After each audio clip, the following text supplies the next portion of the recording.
Bom dia a todos. Vou comentar mais uma questão de raciocínio analítico.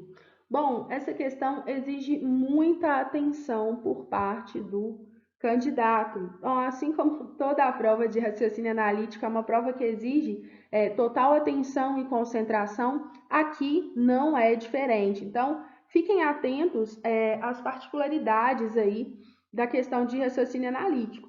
E, nesse caso aqui, eu tenho uma questão muito boa. Bom, não vou ficar preso agora às alternativas. Vamos só à proposta do enunciado. Olha, seja dado um teste de raciocínio lógico, segundo o qual 9 mais 8 é igual a 117 e 8 mais 5 é igual a 313. Com base nesses dois resultados, disse que 5 mais 7 é igual a 307. Nessas condições em que o sinal mais cumpre um propósito distinto daquele normalmente encontrado na matemática, tem-se um raciocínio. Bom, e olhando superficialmente aí as alternativas, eu tenho o dedutivo versus o indutivo. Bom, então antes da gente responder, é muito importante que a gente entenda qual que é a diferença de um raciocínio dedutivo para um raciocínio indutivo. Bom, vamos lá. Vamos entender, então, o conceito da dedução e da indução. A dedução, ela está muito mais presente, né? A dedução, ela é inteiramente direcionada à interpretação de dados ou à interpretação dos fatos. Ou seja, da causa, eu parto da causa para os efeitos. Então, no box ao lado, eu tenho o seguinte exemplo. Todos os homens são mortais. Sócrates é um homem. Bom, qual que é a dedução, né? Qual que é a conclusão que eu posso chegar a partir dessas duas causas? Que Sócrates é mortal. Então, se eu leio as seguintes afirmativas, perdão, que todos os homens são mortais e que Sócrates é um homem, eu posso deduzir que Sócrates é mortal. Então, a dedução, ela caminha ali muito próximo à interpretação de texto. Tanto que em diversos momentos da nossa prova de raciocínio analítico, nós praticamos a dedução. E quem acompanha o canal, quem é meu aluno lá no curso, sabe que quando eu falo para estabelecer deduções e inferências, não se deve extrapolar as ideias apresentadas pelo texto. Eu não devo ir além daquilo que o texto diz. E foi exatamente o que aconteceu nessa dedução exemplificada. Eu não extrapolei nada, né? Eu não acrescentei nenhuma informação ali a respeito do Sócrates. Eu cheguei à conclusão que ele é mortal tendo como base única e exclusivamente as informações propostas no texto, as informações apresentadas em cada premissa. E quais são elas? De que os homens são mortais, todos são mortais, e que Sócrates é um homem. Então, eu posso concluir, eu deduzir que o Sócrates é mortal. Então, para quem já está estudando raciocínio analítico, a dedução ela é muito recorrente, ela faz parte ali do processo de resolução das questões. Bom, e a indução? A indução, ela faz o caminho inverso. Eu analiso os efeitos e caminho para a causa. Percebam que no box ao lado, na minha indução, eu tenho vários efeitos, né? Eu tenho vários exemplos.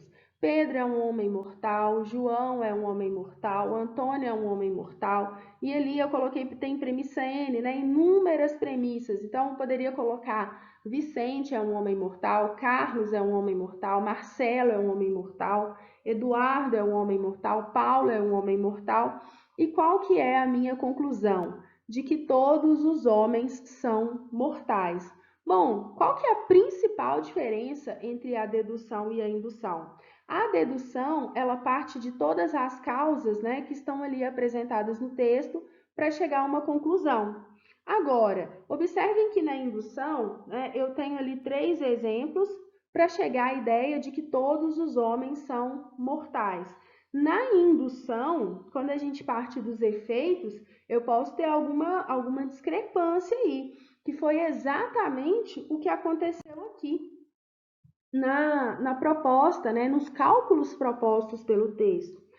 Se a gente observar, são cálculos absolutamente simples, né? 9 mais 8, 8 mais 5 e 5 mais 7. São cálculos de matemática básica. O que mudou aqui? O sinal de mais. Bom, então eu tenho uma parte, né, dessa análise que ela faz sentido, olha, pelo menos em grande parte da minha amostragem. Então, 9 mais 8 é igual a 17. Ok. 8 mais 5 é igual a 13. Ok. Na minha terceira amostragem, eu já tive um problema. 5 mais 7 é igual a 12. Eu tenho um numeral aqui, um resultado diferente de 12. Ai, professor, e esse 1 e esse 3? Bom, voltando aqui, né, lá no meu exemplo de indução, eu tenho várias amostragens, né? João é mortal, Carlos é mortal, Francisco é mortal, por isso todos são. Bom, aqui na minha indução, eu posso supor que eu tenho a soma de um número e, como primeiro algarismo, o resultado de sua subtração. Então, 9 mais 8 é igual a 17 e 9 menos 8 é igual a 1. 8 mais 5 é igual a 13 e 8 menos 5 é igual a 3. Então, fiz um raciocínio indutivo que funcionou muito bem no primeiro e no segundo caso. Agora, no terceiro caso, ele já não funcionou.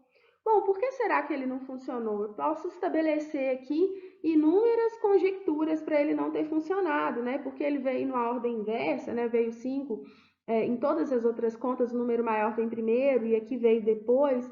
Mas o sinal de mais, ele não cumpriu um papel igual ao que ele cumpriu anteriormente. O que há de semelhança? Bom, em todos os resultados anteriores, né, eu tenho um número grande, eu tenho um número com centena, isso eu também tenho, é um aspecto comum. Mas essa lógica de ser a subtração, ter a soma, perdão, ter a soma precedida da subtração, ela não ocorreu no caso do 5 mais 7. Então, a minha indução aqui, ela começou a fazer sentido, mas pode ser que ela não seja 100% verdadeira. Por quê? Porque eu tenho a primeira a mostrar, fiz um raciocínio indutivo com o primeiro caso, funcionou. Com o segundo, também funcionou. Com o terceiro, tive um problema. Então, vamos às alternativas, vamos ver se a gente tem um raciocínio indutivo ali que não se aplica a todos os casos, né? Ou que tem algum problema, ou que tem alguma ruptura. Vamos às alternativas. Eu descartei já de cara os dedutivos, né? Porque a gente construiu ali, a gente não fez nenhum tipo de interpretação, a gente construiu um padrão a partir da amostragem apresentada.